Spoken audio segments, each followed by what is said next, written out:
سورۃ البقرہ شریف کی ابتدائی آیتوں میں سے ایک آیہ کریمہ جس میں اللہ تعالیٰ نے مومن کی صفت بیان فرمائی.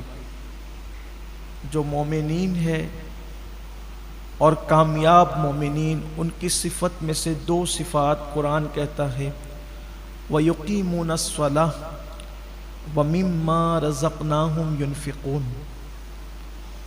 کہ وہ نماز کو قائم کرتے ہیں اور اللہ کی دی ہوئی روزی سے اللہ کی راہ میں خرچ کرتے ہیں. صرف اقامت صلاح کے حوالے سے دو جملے کہنا چاہتا ہوں. پورے قرآن میں کہیں بھی قرآن نے نماز پڑھنے کا حکم نہیں دیا،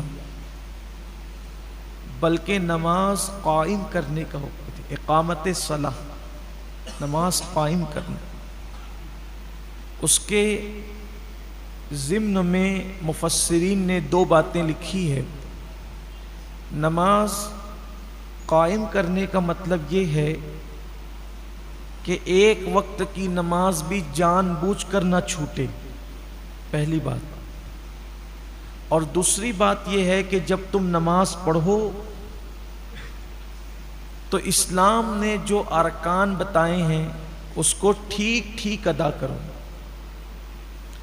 جیسے ہاتھ اٹھانے کا جو قانون ہے اس کے مطابق ہاتھ اٹھاؤ، ہاتھ باندھنے کا جو قانون ہے اس کے مطابق، رکوع کرنے کا جو قانون ہے اس کے مطابق، یعنی اس حدیث پر عمل کرو صلو کما رأیتمونی اصلی.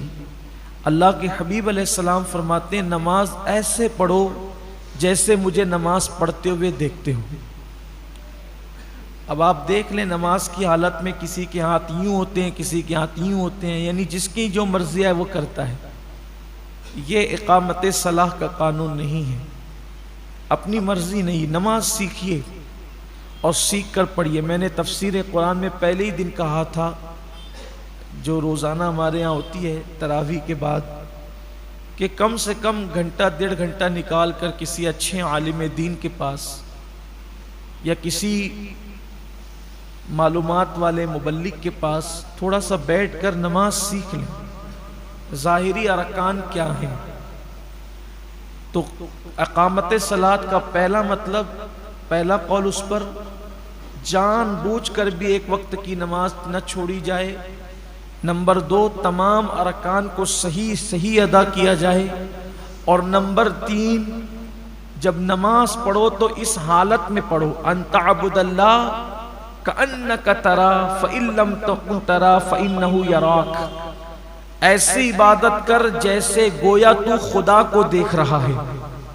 اور اگر یہ پوزیشن نہیں بن سکتی تو پھر یہ تصور کرو کہ اللہ تمہیں دیکھ رہا ہے اور وہ تو تمہیں دیکھ ہی رہا ہے. یعنی اس تصور کے ساتھ نماز پڑھنا کہ اللہ مجھے دیکھ رہا ہے. یہ ہے اقامت صلاح. اب آپ دیکھ لیں کہ ہم میں کتنے لوگ ہیں جن کا یہ حال ہے کہ وہ اقامت صلاح پر عمل کرتے ہیں. نماز پڑھنے سے کوئی کامیابی نہیں ملنا ہے جب تک کہ قرآن کی اس مراد پر عمل نہ کرو اقامت صلاح کے حوالے سے.